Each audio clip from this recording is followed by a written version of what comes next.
네, 할렐루야. 아멘. 제가 최근에 그 인스타그램을 보다가요, 그 삼행시를 하나 발견했는데 이 성경 이름으로 된 삼행시를 발견했습니다. 이 창세기 그리고 출애굽기 사무엘상에 관련된 이제 삼행시였는데 좀 제가 기억에 남아서 이렇게 가져와 봤는데요. 제가 한번 읽어드리겠습니다. 네, 창조했는데 죄의 길로 새서 남 탓하는 꼴을 보니 기가 참. 네, 이제 출애굽기입니다. 출출하다고. 애나 어린이나 징징대서 굽기 좋은 메추리랑 떡을 줬더니 기운 생겨서 다시 죄지음. 네, 이제 사무엘상 기대가 되죠. 네, 사무엘상은 뭘까요? 사사건건 참견하지 말고 무조건 왕을 달라기에 애를 통해 왕을 세웠더니 상상 이상으로 사울 왕이 네, 공감이 되시죠? 네, 저도 너무너무 공감이 돼서 좀 가져와 봤습니다. 참 이것처럼 이스라엘 역사를 쭉 살펴보면요, 이 사람의 죄성이, 인간의 죄성이 얼마나 무서운지, 심각한지를 우리가 발견하게 됩니다. 그런데 이게 참 성경 안에서만 이러면 좋겠는데, 이게 성경 안에서만 그런 게 아니라 우리의 인생에도 이 죄성이 발견된다는 사실입니다. 제 친구가 이제 저에게 고민 상담을 해왔습니다. 이제 고등학교 친구였는데 이 친구가 이제 회사를 다니고 사회생활을 하다 보니 어떤 자리가 있겠습니까? 술자리와 이제 회식 자리를 참석을 하게 되는 거죠. 그래서 이제 그 회식 자리에서 과장님께서 제 친구에게 이제 술을 권했다는 겁니다. 우리 사원, 이제 내가 준 술 한번 받으시게. 우리 친구 신실했거든요. 받았을까요? 안 받았을까요? 네, 오늘 그 말씀에서 나희필 장군님처럼 거절한 거죠. 과장님 죄송합니다. 제가 교회 다녀서 술은 안 마십니다. 이제 그러자 과장님이 당연히 심기가 불편해졌겠죠. 멋쩍어 하시면서 툴툴 대시는 겁니다. 아니, 이 사회생활을 하다 보면 술 한 잔쯤은 이제 그래도 예의상 마셔야지. 어디 너무한 거 아니냐? 교회가 뭐 대수라고 막 그렇게 그러냐? 이러면서 이제 분위기가 약간 안 좋아지기 시작하는 거죠. 자, 그때 제 친구 옆에 앉아있던 팀장님께서 술잔을 딱 드시면서 이렇게 외치셨다는 거죠. 우리 모두 죄인이야. 그럼 이제 다 이렇게 우리 함께 따라해볼까요? 우리 모두 죄인이야 하면서 팀장님이 힘껏 외치셨다고 하는 겁니다. 이 팀장님 어디 다니시는 분일까요? 그렇죠, 교회 다니시는 기독교인이었다는 거죠. 우리 죄인이니까, 우리 똑같은 죄이니까 너무 나무라지 말자고. 아니, 우리 청년 열심히 다니는 거 좋은데 교회도 아닌데 왜 이렇게 거룩한 척 하냐고. 이게 하루 이틀인가 이러면서 이렇게 조금 뭐라고 하신 거죠. 이게 저의 친구가 겪었던 100% 실화입니다. 참 성도님들, 예수님을 믿는 우리들은 누구일까요? 우리 모두 죄인이야. 죄 때문에 죄에 끌려다니는 어쩔 수 없는 죄인인 걸까요? 이런 말이 나오는 이유는요, 아마 우리의 죄성 때문입니다. 우리가 예수님을 믿지만 아직 우리에게 여전히 죄성이 남아 있다는 거죠. 그래서 죄한테 막 흔들릴 때도 있고 때로는 넘어지기도 합니다. 그렇게 이제 타협을 하는 거죠. 이제 나름대로 이해를 하는 겁니다. 그래, 어쩔 수 없는 죄인이니까 좀 살 때는 좀 편하게 좀 짓고 교회 가서 열심히 회개하자, 교회 가서 열심히 목욕하자, 열심히 씻자 하는 마음으로 다니는 겁니다. 과연 이게 맞는 말일까요? 예수님을 믿는 우리는 누구인가?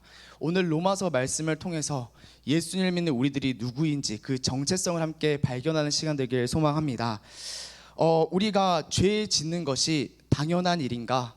어쩔 수 없는 일인가? 이 질문에 대해서 오늘 바울이 한마디로 못 받고 시작합니다. 6장 1절에서 2절 말씀인데요, 저희가 함께 읽겠습니다. 시작. 그런즉 우리가 무슨 말을 하리요? 은혜를 더하게 하려고 죄에 거하겠느냐? 그럴 수 없느니라. 죄에 대하여 죽은 우리가 어찌 그 가운데 더 살리요? 아멘. 바울이 뭐라고 합니까? 그럴 수 없느니라. 약간 그럴 수 있다, 때때로 그럴 수 있지가 아니라 그럴 수 없다고 못 받고 시작하는 겁니다. 왜일까요? 왜 바울은 예수님 믿는 우리는 죄에 거할 수도 없고 죄를 지을 수도 없다고 그냥 못 받고 시작하는 걸까요? 그 이유가 2절에 나와 있죠. 우리가 죄에 대해서 죽었다. 잠깐 혹시 십자가 사진을 띄워 주시겠습니까? 네, 십자가입니다. 여기 십자가에 누가 달려 계십니까? 맞습니다. 저희가 사랑하는 예수님이 달려 계시죠. 하나님의 아들 예수님께서 우리 대신 십자가에 달리셨습니다. 그런데 오늘 성경은요, 이 십자가에 예수님만 달린 게 아니라 또 다른 사람이 달려 있다고 말하고 있습니다. 혹시 이 십자가에 다른 사람 보이십니까? 예수님 말고 다른 사람 보이십니까? 안 보이죠. 그런데 성경은 아니, 이 십자가는 예수님만 죽은 게 아니라 한 사람도, 다른 사람도 함께 죽었다고 말하고 있습니다. 누구일까요? 6장 6절인데요. 저희가 함께 읽겠습니다. 시작. 우리가 알거니와 우리의 옛사람이 예수와 함께 십자가에 못 박힌 것은 죄의 몸이 죽어 다시는 우리가 죄에게 종노릇하지 아니하려 함이니. 아멘. 누가 함께 죽었습니까? 내가, 죄인인 나, 옛사람인 나가 함께 죽었습니다. 십자가는 예수님만 죽은 것이 아니라는 거죠. 예수님만 죽은 것이 아니라 너도 죽은 것, 죄인인 옛사람도 죽은 것이 십자가라고 말하고 있습니다. 예수님이 십자가 지신 이유가, 그 목적이 여기 있습니다. 왜 하나님의 아들, 죄 없으신 그분이 굳이 십자가를 지십니까? 목적이 우리의 옛사람 죽이려고. 우리의 옛사람, 자기의 몸과 함께 십자가에 박아서 죽이려고. 우리의 머리이시고 우리의 대표이신 그분이 우리의 옛사람을 함께 자기의 몸과 박아서 십자가에서 죽이시려고 예수님이 십자가에서 죽으셨다고 오늘 말하고 있는 거죠. 그러니 성도 여러분, 우리의 옛사람이 여전히 살아있다고 말할 수 있겠습니까? 죄 짓는 게 어쩔 수 없어, 나는 여전히 살아있는 죄인이라고 핑계댈 수가 있겠습니까? 없다는 겁니다. 왜냐하면 그 옛사람 죽이려고 예수님이 죽으셨기 때문입니다. 그래서 우리는 이걸 기억해야 합니다. 우리가 함께 죽었다. 예수님만 죽은 게 아니라 내가 함께 죽었다. 이게 빠지면 반쪽짜리 십자가, 아니요, 십자가를 모르는 겁니다. 예수님만 죽고 나는 사는, 예수님만 죽고 여전히 죄인인 나는 사는, 아까 팀장님 같은 일이 벌어지는 겁니다. 성경은 분명히 말합니다. 죄인인 너도 십자가에서 함께 죽었다. 이 죄인이 죽었습니다. 네, 죽었기 때문에 죄를 지을 수 있을까요? 없을까요? 네, 죽어서 숨도 쉬지 않고 손가락을 까딱하지도 못합니다. 십자가 위에서 예수님이 완전히 무력하게 하셨습니다. 그래서 6절에서 이렇게 말하고 있는 거죠. 6절입니다. 다시는 우리가 죄에게 종노릇하지 아니하려 함이니. 우리가 종노릇, 죄에게 노예짓을 멈추게 되는 거죠. 이전에는 죄에 대해서 항상 yes, all yes, 무조건 무조건이야, 묻지도 따지지도 않고 죄에게 순종했던 우리들이요, 이제 죄에게 순종할 수가 없는 겁니다. 이제는 죽어서 오히려 죄를 거스릅니다. 오히려 이제 죄를 다스리게 되는 겁니다. 예수님께서 죽이셔서 죄에서 자유롭게 된 것입니다. 그러니 예수님과 함께 죽으신 성도 여러분, 죄에서 자유하시기 바랍니다.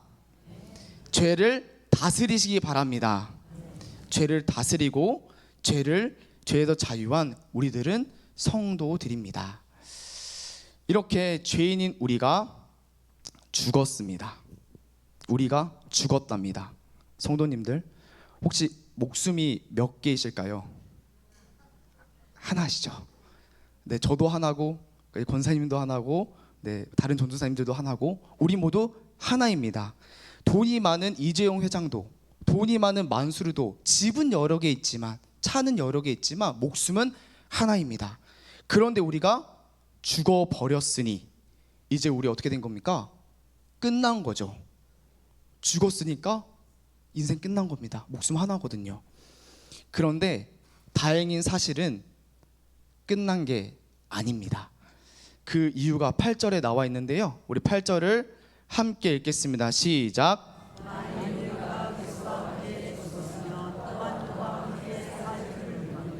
아멘. 우리가 다시 살아납니다. 누구와 함께 살아납니까? 예수님과 함께 살아납니다. 예수님과 함께 죽었듯이 예수님과 함께 우리가 살아나는 거죠. 죽었던 양요한 전도사가 예수님과 함께 살아납니다. 죽었던 집사님이 예수님과 함께 살아납니다. 죽었던 저희 부서 유년부 친구들도요, 예수님과 함께 살아나는 겁니다. 십자가의 부활이 다른 사람의 이야기가 아니라 바로 나의 이야기라는 거죠. 예수님이 다시 살아나십니다. 목적이 있습니다. 우리를 살리시려고, 우리를 함께 살리시려고 예수님이 다시 사셨다는 겁니다. 감사한 일이죠. 이렇게 우리가 살아났습니다. 다행입니다. 그런데 우리가 어떤 모습으로 살아났을까요? 우리가 똑같이, 예전처럼 똑같이 옛사람으로 살아날까요? 아니죠. 우리 10절 11절인데요. 자, 읽겠습니다. 그가 죽으심은 죄에 대하여 단번에 죽으심이요 그가 살아계심은 하나님께 대하여 살아계심이니 이와 같이 너희도 너희 자신을 죄에 대하여 죽은 자요 그리스도 예수 안에서 하나님께 대하여 살아있는 자로 여길지어다. 아멘. 옛사람은 죽었고 이제 새 사람으로 살아납니다. 죄에 대해서는 죽고 하나님에 대해서 살아납니다. 죄에 대해서 끊어지고 하나님에 붙은 새 사람으로 우리를 살리시는 거죠. 그래서 우리의 인생이 이제 180도로 변하게 되는 거죠. 하나님께 무감각했는데 이제는 죄에 대해 무감각해집니다. 하나님께 반응 못했는데 이제는 하나님께만 반응하는 새 사람으로 살아가게 됩니다. 혹시 성도님들 수술 받아보셨나요? 네. 마음이 아프네요. 건강하셔야 되는데 저도 수술을 2번 받아봤습니다. 이 오른쪽 발에 이 발가락이 골절돼서 그 2번 정도 핀을 박는 수술을 했었는데요. 제가 이 수술 이야기를 한 이유는 제가 최근에 이 수술실에서 일하는 이 간호사 친구를 만났습니다. 그 친구의 수술 이야기를 들어보니까 제가 받은 수술은 귀엽더라고요. 네, 친구가 경험한 수술이 아주 대단한 수술이었습니다. 머리를 가르는 수술. 막 배를 가르고 막 다리를 가르고 막 다 갈라버리더라고요. 그런 수술들을 쭉 했던 경험 중에서 가장 기억에 남았던 이야기는 이 다리 절단하는 수술 이야기였습니다. 다리 절단 듣기만 해도 좀 무섭죠. 이 수술이요 어떻게 빨리 끝나는 수술일까요? 아니면 오래 걸리는 수술일까요? 네, 저는요 빨리 끝날 줄 알았습니다. 그 영화에서 보면 이렇게 막 자르잖아요. 그것처럼 다리를 팍 자르면 끝날 줄 알았는데 말씀하신 것처럼 되게 오래 걸리는 수술이라고 합니다. 다리를 조금씩 잘라내면서 이 혈관들 있잖아요. 이 혈관들을 묶고 지혈하고 이걸 계속 반복해야 돼서 엄청 오래 걸린다고 합니다. 이렇게 오랜 수술이 끝이 나고 다리가 달렸을 거잖아요. 이 잘린 다리를 친구가 받았다고 합니다. 이렇게 주는 거죠. 그래서 이 친구가 이렇게 간호사가 다 받은 거죠. 받았는데 깜짝 놀랐다는 거죠. 왜 놀랐냐면 그 이유는즉슨 방금까지만 해도 수술 중에 어느 정도 붙어 있잖아요. 그때까지만 해도 말랑거리고 체온도 남아 있고 이게 사람 다리였는데 이게 끊어지자마자 자기 손에 딱 던져지는데 사람 다리가 아니라 통나무 같이 느껴진다는 거예요. 이게 금방 식고 딱딱해져서 마치 통나무를 들고 있었다는 느낌이 들었다고 합니다. 한마디로 생명이 없다는 사실을 단번에 알아차릴 수 있는 거죠. 자, 이제 환자가요 마취해서 깨어났습니다. 당뇨 환자였거든요. 한쪽 다리는 잘려 있고 한쪽 다리는 붙어 있고 깨어났습니다. 몸을 이제 이리저리 이제 뒤척이기 시작합니다. 이 잘려진 다리가요 반응을 할까요 안 할까요? 반응을 안 하는 거죠. 주인은 뒤척거리고 주인은 뭐 걷고 싶기도 하겠죠. 그러나 잘려진 다리는 절대 반응하지 않습니다. 잘려졌기 때문에. 그러나 반대쪽 붙어있는 다리는 반응합니까 안 합니까? 네, 반응합니다. 조금씩 움직이고 이제 걸어가려고 하면 이제 탁 디디고 나아가는 거죠. 붙어있기 때문에 반응하고요. 끊어졌기 때문에 반응하지 않습니다. 성도님들, 하나님이 우리를 이렇게 수술하셨다는 겁니다. 우리를 죄에 대해서는 끊어지도록, 예수님 안에서 죽여서 죄에 대해서는 끊어지도록, 그리고 예수님 안에서 살리셔서 하나님에 대해서는 붙어 있도록, 죄에 대해서 죽고 하나님에 대해서만 살아있는, 하나님께만 반응하는 새 사람으로 우리를 완벽하게 수술하셨다는 거죠. 그래서 이제 우리는 죄가 아닌 하나님께만 반응하는 새 사람으로 삽니다. 그래서 우리가요, 오늘 성도님들이 이 오후 예배 자리에 앉아 있는 것 아니겠습니까? 생각해 보시죠. 이 오후 예배에 있는 게요, 참 신기한 일입니다. 밥 먹고 졸리거든요. 집에서 좀 쉬고 싶거든요. 아침 일찍 나오셨잖아요. 봉사도 하셨잖아요. 피곤하시거든요. 그런데 집에 가시는 게 아니라 이 자리에 우리가 앉아 있다는 겁니다. 이게 무슨 일일까요? 저 양요한이요, 오늘 설교한다고 성도님들이 협박한 일이 없습니다. 네, 저 설교한다고 저 들어주세요, 와주세요, 홍보한 일도 없습니다. 그런데 우리 권사님, 장로님들, 집사님들이 자진해서 이 자리에 앉아 계시는 겁니다. 참으로 이상한 일들이 벌어지기 시작하는 거죠. 나의 정욕을 거스르는 일, 우리의 죄성을 이기는 일이 우리의 삶 가운데에 나타나기 시작하는 겁니다. 하나님의 말씀과 그 은혜를 갈망하고 집에서 쉬는 것보다 이 예배가 더 기쁘고 좋다고 위로가 된다는 그 일들이 우리들에게 일어나기 시작하는 거죠. 이렇게 하나님이 우리를 새 사람으로 만드십니다. 하나님께 반응하고 하나님께만 살아있는 새 사람으로 우리를 만드셨습니다. 이를 믿으십니까? 네, 아멘입니다. 그래서 오늘 첫 질문으로 한번 돌아와 보겠습니다. 예수님을 믿고 예수님 안에 있는 우리들이 여전히 죄인일까요? 죄를 이기지 못하고 끌려다니는 죄인일까요? 아니라는 거죠. 예수님은 우리를 죄인으로 두시려고, 죄인으로 살게 하시려고 죽으시고 부활한 게 아닙니다. 그래서 우리가 이것을 꼭 기억해야 합니다. 우리 함께 읽겠습니다. 함께 읽겠습니다. 시작.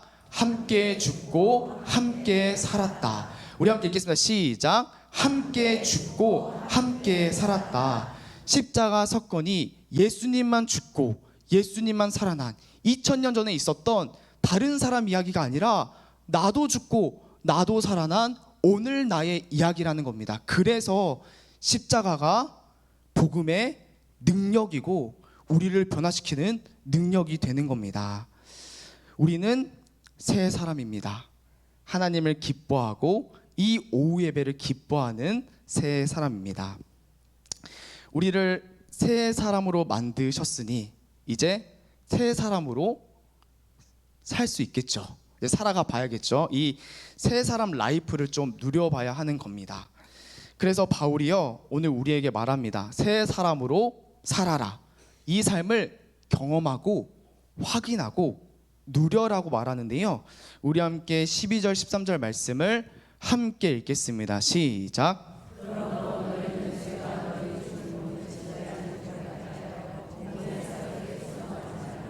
또한 너희 지체를 불의의 무기로 죄에게 내주지 말고 오직 너희 자신을 죽은 자 가운데서 다시 살아난 자 같이 하나님께 드리며 너희 지체를 의의 무기로 하나님께 드리라. 아멘. 새 사람으로 살아라. 죄에게 넘겨주지 말고 의의 무기로 드리라고 말합니다. 그런데요, 오늘 말씀을 읽어보면 우리가 뭐 하나를 발견합니다. 바로 무엇이 우리를 여전히 지배하려고 합니까? 네, 맞아요. 죄가 계속 지배하려고 한다는 겁니다. 아니, 죄가 아예 없어진 게 아니고 우리의 죄성도 여전히 남아 있다는 거죠. 분명 새 사람인데 아직 완벽하진 않습니다.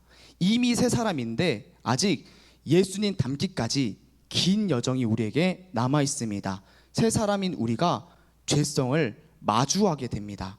여기서 질문이 생깁니다. 아니, 하나님, 기왕에 새 사람 만드실 거면 아니 죄성도 아예 없애버리시지 왜 남겨놓으시고 왜 마주하게 하시나.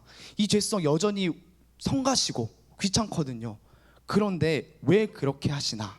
왜 우리에게 죄성을 마주하게 하시는지 그 이유가 있습니다. 우리가 옛사람이 아니라 이제 새 사람인데 이제부터 마주하는 그 죄성이 새 사람인 우리에게 여전히 두려움의 대상일까요? 여전히 우리가 순종하고 굴복해야 되는 대상입니까? 아니죠. 이제는 죄가 우리를 지배하지 못합니다. 그래서 오히려 우리가 이 죄를 다스리고 지배할 수가 있습니다. 그래서 이 죄성은 오히려 하나님의 영광을 드러내는 기회, 이 죄성은 오히려 우리가 예수님을 더 닮아갈 수 있는 기회라고 오늘 바울은 말하는 거죠. 우리의 입술의 습관이 변하고요, 우리가 원수를 만납니다. 미워하는, 싫어하는, 나를 놀렸던 원수가 앞에 있습니다. 미워했었는데 이제 용서하고 사랑할 수 있게 된다는 거죠. 나의 연약한 그 죄성을 마주하는 그 순간이 내가 하나님께 영광을 돌릴 수 있는 그 순간, 내가 나를 의의 무기로 들여서 예수님을 닮아갈 수 있는 절호의 기회가 된다고 오늘 바울은 말하고 있는 겁니다. 오늘 이 오후 예배가 끝나고 집에 돌아가실 때 성도님들을 기다리는 게 있습니다. 무엇이 우리를 기다리고 있을까요? 우리의 죄성이 기다리고 있습니다. 이제 차 타고 집에 돌아가시는 길에 앞에 있는 차가 깜빡이 안 켜고 딱 들어옵니다. 내 마음에 막 끌어오르는 거. 저도 운전하거든요. 막 끌어오르는 겁니다. 이제 집에 갔는데 이제 아들, 딸, 손주, 손녀가 방문을 쾅 하고 이제 닫아버립니다. 또 우리 마음 가운데 올라오기 시작하는 거죠. 그런데 그때가 어떤 때라는 겁니까? 하나님께 영광 돌리는 때, 내 죄성을 마주할 때가 하나님께 영광 돌리고 나를 의의 무기로 들여서 예수님을 닮아가는 기회라고 오늘 바울은 말하고 있습니다. 그래서 우리 13절을 다시 한번 읽겠습니다. 우리 하반절 읽겠습니다. 시작. 오직 너희 자신을 죽은 자 가운데서 다시 살아난 자같이 하나님께 드리며 너희 지체를 의의 무기로 하나님께 드리라. 아멘. 이제 우리의 인생을 살아가실 때 우리는 우리의 죄성을 마주할 기회가 많을까요? 적을까요? 네, 이미 많이 경험하셨죠? 많이 마주하게 되는 겁니다. 하나님이 우리를 사랑하셔서 하나님께 영광 돌릴 기회를요, 예수님을 닮아갈 기회를 많이 주신다는 겁니다. 하나님 우리 사랑하지 않으셨다면 내가 나의 죄성 깨닫지도 못했을 겁니다. 그런데 사랑하셔서 영광 돌리고 예수님 닮아갈 그 기회들을 많이 주신다는 거죠. 그러니 이번 한 주간 우리가 살아가면서 우리의 그 연약함과 죄성을 마주할 때 우리가 함께 기억하고 고백하길 원합니다. 내가 예수님과 함께 죽고 함께 살았다. 이때가 하나님께 영광 드릴 때이며 예수님을 닮아갈 기회이다. 이렇게 고백하며 새 사람으로 능력 있게 살아내시는 우리 석관중학교의 성도님들 되시기를 소망합니다. 자, 우리 함께 찬양하고 기도하겠습니다.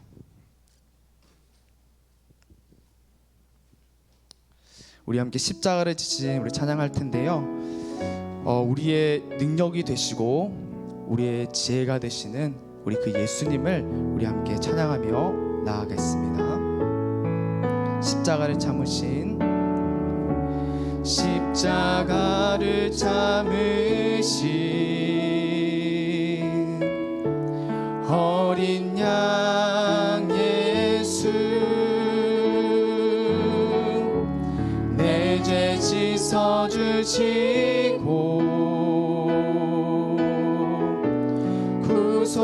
구속하셨네.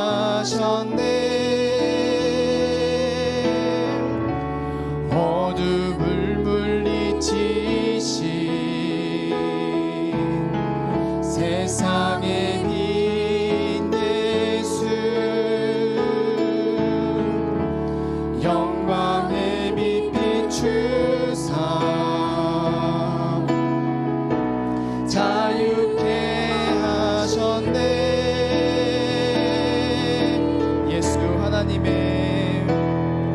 예수 하나님의 완전한 사랑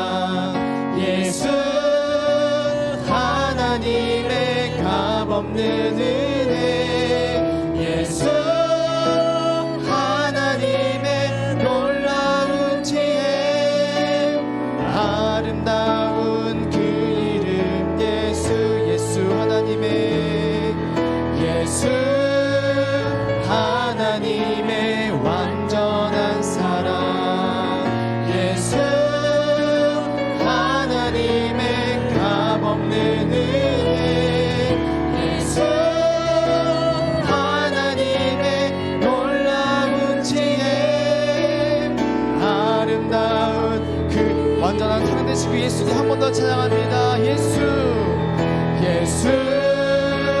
하나님의 완전한 사랑 예수 하나님의 값없는 은혜 예수 하나님의 놀라운 지혜 아름다운 우리 마지막으로 한 번 더 고백합니다. 예수 하나님의 완전한 사랑 예수 하나님의 완전한 사랑 예수 하나님의 값없는 은혜 예수 하나님의 놀라운 지혜 아름다운 그 이름 예수. 우리 함께 기도하실 때 하나님 우리가 복음의 능력으로 살기를 소망합니다. 경건의 능력은 없고 경건의 모양만 남아있는 자들이 아니라 경건의 능력, 복음의 능력으로 힘입어 살아갈 수 있도록 함께해 주시옵소서. 예수님과 함께 죽고 예수님과 함께 살아난 새 사람인 걸 기억하면서 우리의 모든 삶의 영역에서 거룩함으로 살아내는 성도 되게 해달라고 힘주시고 지켜주시고 영광 돌릴 수 있게 도와달라고 우리 함께 기도하시며 나아가시겠습니다. 기도하시겠습니다. 아버지 하나님 감사합니다. 우리가 복음의 경건의 모양만 입고 경건의 능력을 부인하는 자들과 같이 되지 아니하게 하시고 우리가 오늘 말씀을 기억하며 우리도 예수님과 함께 죽었고 예수님과 함께 살아난 새 사람이 된 것을 기억하며 새 사람으로 살아나는 우리들 될 수 있도록 도와주시옵소서. 하나님 우리가 여전히 연약합니다. 부족합니다. 죄성이 남아있습니다. 죄성을 마주합니다. 그때가 그 죄에 굴복하는 곳이 아니라 하나님의 영광을 드리는 기회 예수님을 닮아가는 기회 우리의 모든 삶의 영역에서 하나님의 주인 되심을 보일 수 있는 거룩한 삶을 살아가는 기회 될 수 있도록 아버지 은혜 베풀어 주시옵소서. 나 힘으로 할 수 없음을 알고 있습니다. 성령님 함께 하셔서 지켜주시고 힘주셔서 우리의 매일이 주님 아버지 앞에서 거룩한 그 새 사람으로 살아갈 수 있는 삶 될 수 있도록 이번 한 주간도 우리의 삶 가운데 은혜 주시고 함께 주시옵소서. 하나님 아버지 고맙고 감사합니다. 우리를 새 사람으로 만들어 주시려고 함께 죽으시고 함께 사시고 우리를 거룩하게 살아갈 수 있도록 하게 하심에 감사합니다. 그러나 아직 우리 연약합니다. 부족합니다. 성령님 함께 하셔서 힘주시고 도와주시고 지켜주셔서 우리의 모든 삶의 영역에서 하나님을 자랑하고 예수님의 모습을 보여주는 새 사람으로 살아갈 수 있도록 하나님 은혜 베풀어 주시옵소서. 예수님 이름으로 기도드렸습니다. 아멘.